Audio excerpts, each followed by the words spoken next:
Bismillahirrahmanirrahim. Assalamualaikum warahmatullahi wabarakatuh. Selamat berjumpa kembali teman-teman semua di video pembelajaran mata kuliah Smart Entrepreneurship. Kita sudah memasuki pertemuan yang ke-11. Pada pertemuan yang ke-11 ini akan kita sama-sama diskusikan mengenai materi lanjutan untuk materi kemarin. Teman-teman semua diharapkan menyimak videonya sampai akhir karena tugas atau diskusi yang saya akan berikan saya taruh di menit tertentu ya, jadi tidak di akhir video atau di awal video. Jadi teman-teman harap menyimak video ini sampai dengan akhir agar teman-teman semua bisa mengikuti apa yang akan didiskusikan dan bisa mengerjakan diskusi itu dengan baik. Jadi teman-teman semua, apa saja sih yang harus kita miliki sebagai seorang entrepreneur sekaligus sebagai seorang penjual? Nah, tentunya banyak sisi atau faktor yang harus dimiliki seorang entrepreneur sekaligus seorang penjual ya, untuk menjadi seorang penjual yang kuat. Nah, pertama yang harus dimiliki oleh seorang entrepreneur adalah personality, yaitu berkaitan tentang kepribadiannya.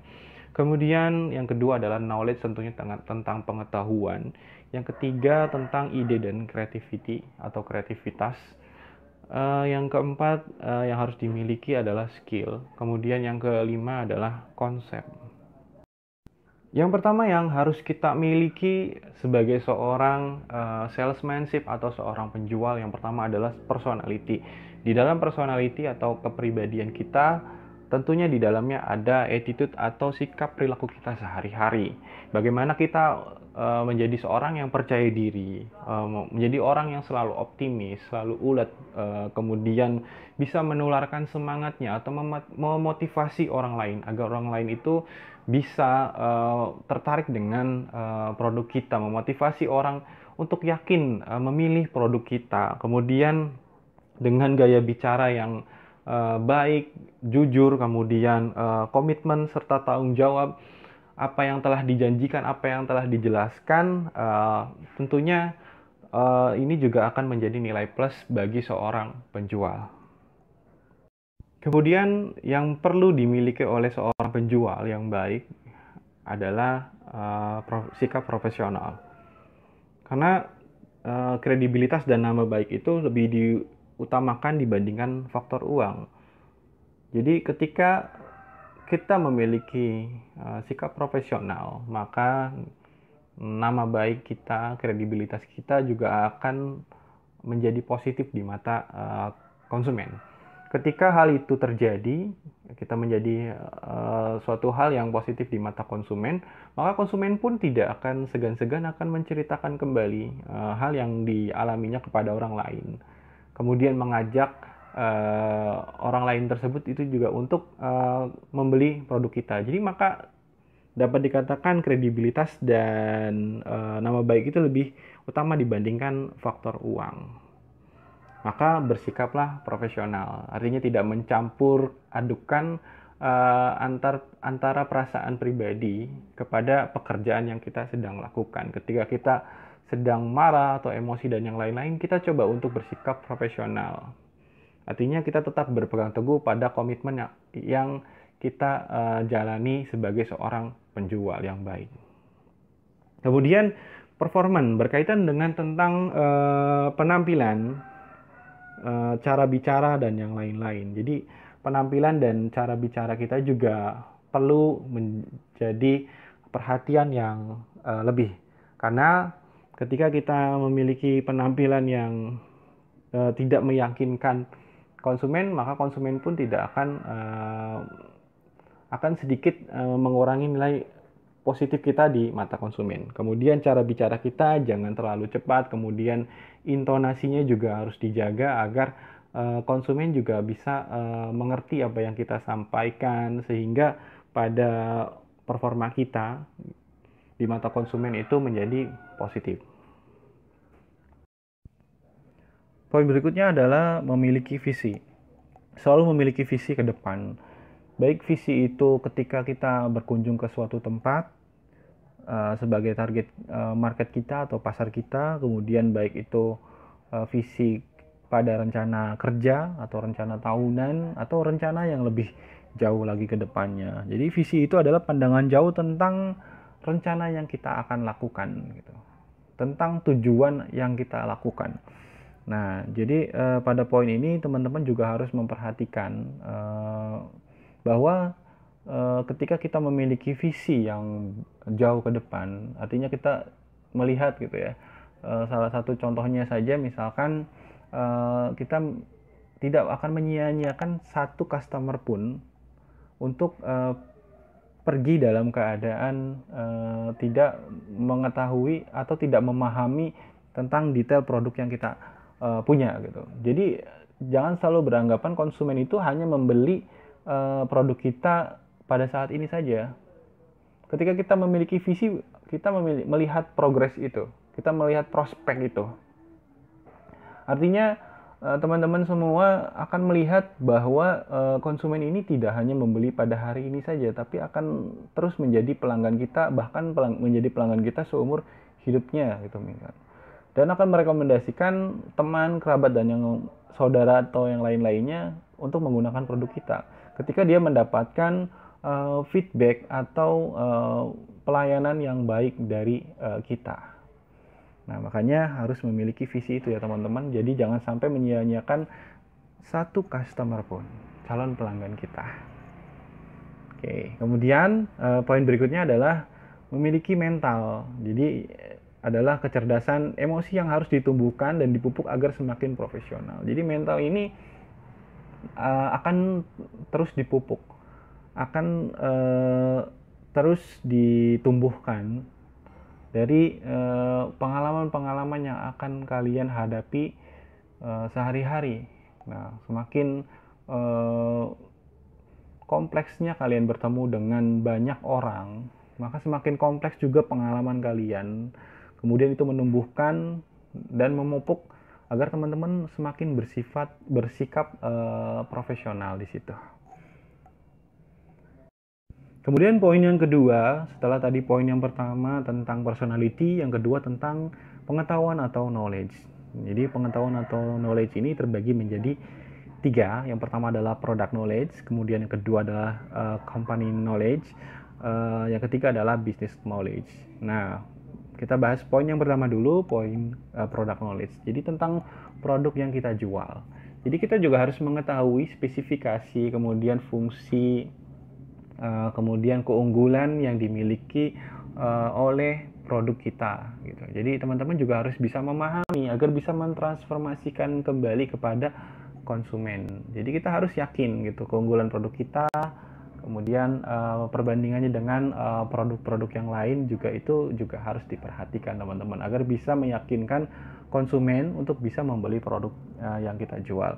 Kemudian poin yang kedua berkaitan dengan company knowledge atau pengetahuan tentang perusahaan. Kita juga harus mengetahui detail perusahaan kita bergerak di bidang apa, kemudian perusahaan kita alamatnya di mana, kemudian kantor cabangnya di mana, bagaimana reputasi perusahaan kita juga harus mengetahui itu teman-teman, agar kita juga bisa menginformasikan dan meyakinkan kepada konsumen untuk tetap menjadi pelanggan setia kita gitu. Misalkan contoh, kita adalah perusahaan yang besar, kita memiliki legalitas yang kuat, kemudian cabang kita dan after sales kita bisa after sale atau pelayanan purna jual kita bisa dilakukan di berbagai kota-kota, baik itu kota ataupun kabupaten di seluruh provinsi yang ada di Indonesia, misalkan seperti itu.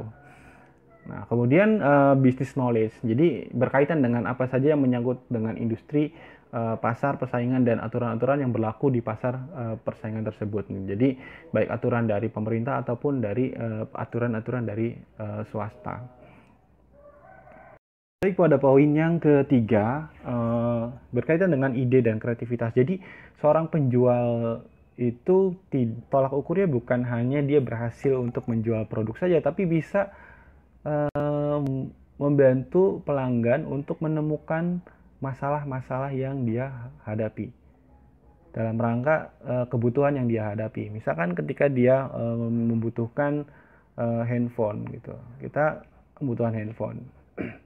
Katakan saja pelanggan itu memiliki kesibukan yang luar biasa. Dia harus membuat materi meeting, kemudian harus membuat laporan dalam bentuk foto dan yang lain-lain. Nah, kemudian kita menghadirkan solusi bagi permasalahan calon pelanggan kita. Misalkan kita adalah seorang sales di bidang telepon seluler, kemudian kita coba untuk menjawab kebutuhan dari calon konsumen kita dengan menawarkan produk yang dibutuhkan oleh calon konsumen kita, yang menghadirkan misalkan kita memiliki handphone yang bisa menjawab semua kebutuhan dari konsumen itu gitu. Misalkan memiliki kamera yang bagus, memiliki fitur yang lengkap gitu ya teman-teman. Nah, itu juga dibutuhkan kreativitas dari seorang penjual. Poin yang berikutnya adalah skill. Jadi keahlian menjual itu bukan hanya pengetahuan saja, tapi melebihi dari itu. Jadi pengetahuan itu baru hanya sebatas konsep. Dan dengan adanya kemampuan atau skill yang kita miliki, kemampuan menjual yang kita miliki, barulah seorang itu bisa menjalankan yang dengan baik. Jadi katakan seseorang ahli bukan hanya mampu, tapi juga dia harus bisa mahir untuk memainkannya. Ketika kita ibaratkan seorang prajurit, maka keahlian yang dia miliki harus bisa menerjemahkan sebuah strategi perang, konsep perang, dan taktik perang. Bagaimana dia harus bisa bertahan dalam proses negosiasi gitu. Kemudian dia juga harus mahir dalam berkelahi atau meyakinkan serta memotivasi pelanggan agar pelanggan tersebut bisa tertarik dan membeli produk yang kita tawarkan. Jadi kita harus memiliki keahlian, bukan hanya pengetahuan saja. Tapi kalau pengetahuan itu hanyalah sebatas konsep, maka kita harus memiliki kemampuan untuk menerjemahkan konsep-konsep tersebut agar bisa meyakinkan pelanggan kita. Oke, poin berikutnya adalah konsep. Jadi yakinlah dalam suatu penjualan, konsep yang kita yakini adalah penjualan itu berujung pada relationship atau hubungan yang kuat. Jadi di mana konsumen itu mendapatkan kita sebagai asisten yang mampu menuntun dia dalam proses konsultasi. Nah, jadi ketika kita menerapkan konsep tersebut, maka kita tidak bisa dikatakan seorang penjual yang hebat ketika kita mampu menjual, namun hanya sekali saja, dan konsumen tidak suka pada attitude kita, pada diri kita gitu. Nah, maka kita harus bisa menjadi orang yang bisa menjadi asisten bagi calon konsumen atau konsumen kita yang mampu menjawab segala sesuatu yang dibutuhkan konsumen kita. Nah, makanya kita harus memiliki sebuah konsep yang kuat.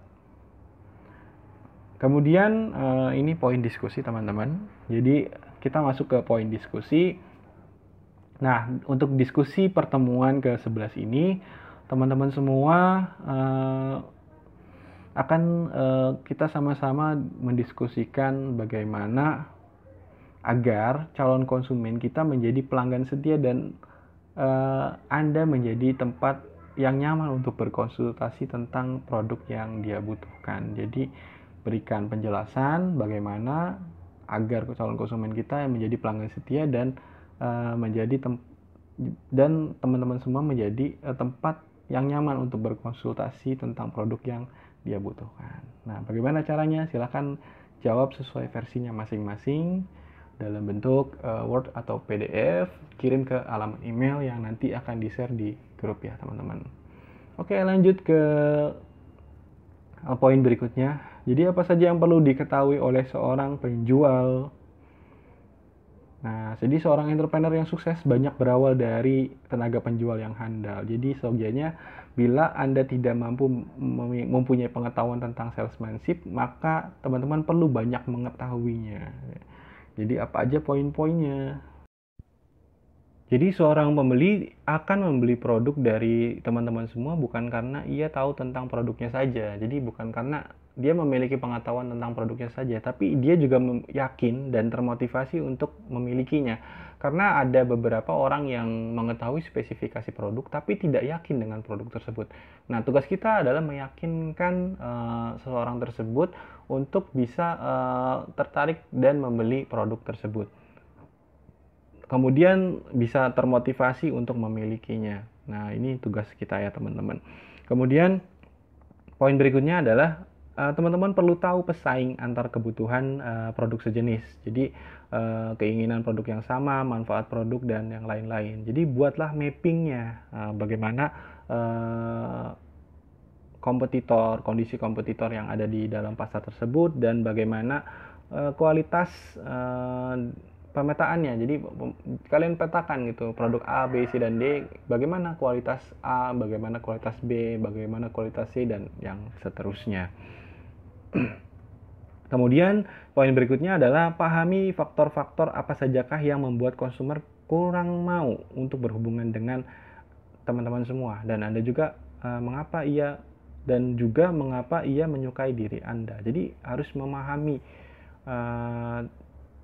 konsumen kita gitu. Kenapa sih nggak mau, kurang mau untuk berhubungan dengan teman-teman gitu? Apakah karena penampilan kita? Apakah karena cara bicara kita? Apakah karena kita terlalu memaksakan gitu? Nah, itu juga kalian harus pahami hal yang kurang disukai oleh konsumen kita. Kemudian kita juga harus mengetahui kenapa dia menyukai kita gitu. Nah, apakah dari segi penampilannya, karena kita wangi, karena kita menjelaskannya enak, terlalu friendly, dan yang lain-lain. Nah, kemudian poin berikutnya, teman-teman juga tidak dapat memaksa pelanggan untuk tetap membeli produk teman-teman yang kita tawarkan. Nah, jadi jangan memaksa ya kalau misalkan memang mereka belum membutuhkan sekarang. Siapa tahu nanti di kemudian hari dia baru membutuhkannya. Jadi keep contact ya. Kemudian poin yang berikutnya, meminta untuk setia berhubungan dengan perusahaan kita. Nah, ini juga jangan terlalu ditekan ya. Jadi biasa-biasa aja. Jadi tetap kita tinggalkan kontak, tapi jangan selalu kita hubungi gitu untuk memaksa untuk setia untuk berhubungan dengan perusahaan kita. Jadi jangan sampai ada unsur pemaksaan intinya. Nah, kemudian poin yang berikutnya, selalu percaya pada Anda dan bisnis Anda. Jadi jangan selalu menekankan, oh Pak, jangan sama sales yang lain atau jangan sama tenaga penjual yang lain gitu.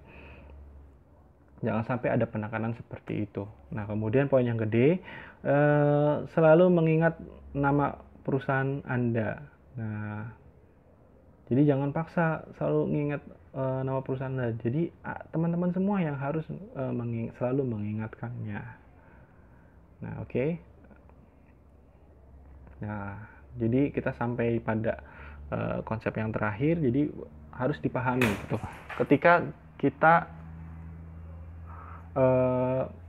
melakukan pemahaman konsep penjualannya kepada orang lain ya. Jadi ketika kita menawarkan misalkan produk sabun, jadi yang Anda jual itu adalah penghalus kulit, pengharum badan, dan bukan hanya sekedar pembersih kulit. Jadi ketika kita menjual suatu produk, kita harus juga bisa menjelaskan detail-detail yang lainnya gitu. Jadi ketika sabun, jadi bukan hanya untuk sekedar membersihkan tangan, membersihkan badan, dan lain-lain, tapi juga sabun juga berfungsi sebagai penghalus kulit, juga pengharum badan gitu. Jadi harus coba bisa menjelaskan detail-detail kecil lainnya. Nah, contoh lainnya adalah AC. Nah, AC juga bukan hanya alat penyejuk udara saja, tapi melainkan bagaimana membuat orang tersebut betah di dalam ruangan tersebut. Jadi kita harus bisa mentransformasikan pikiran kita kepada orang lain ketika orang lain tersebut membeli produk AC kita. Jadi bukan hanya menyejukkan saja, tapi membuat betah orang. Jadi coba untuk memberikan pengalaman, berbagi pengalaman kepada calon konsumen kita bahwa ketika kita membeli AC, kita juga akan membuat orang lain itu betah di dalam ruangan tersebut. Nah, kemudian poin berikutnya, contoh berikutnya adalah televisi. Jadi ketika kita menjual televisi, jadi bukan hanya hanya siaran televisi saja gitu. Jadi melainkan untuk sebagai alat penghibur, pusat informasi dan yang lain-lain. Kemudian televisi sekarang bisa digunakan untuk bermain game, untuk bisa kita menjadikannya TV Android dan yang lain-lain. Jadi banyak fitur-fitur yang kita bisa jelaskan konsumen agar konsumen itu bisa tertarik membeli produk kita. Jadi ini pemahaman konsep selling yang benar, teman-teman. Jadi tidak hanya menjelaskan satu kalimat, dua kalimat gitu, tapi harus kita juga mengembangkan kalimat-kalimat tersebut, kemudian mencoba untuk mengedukasi konsumen bahwa produk kita ini selain fungsinya ini ternyata memiliki fungsi-fungsi yang lain yang sekiranya merupakan jawaban yang dibutuhkan oleh calon konsumen kita. Jadi itu saja teman-teman ya untuk pertemuan kali ini, kurang lebihnya mohon maaf. Assalamualaikum warahmatullahi wabarakatuh.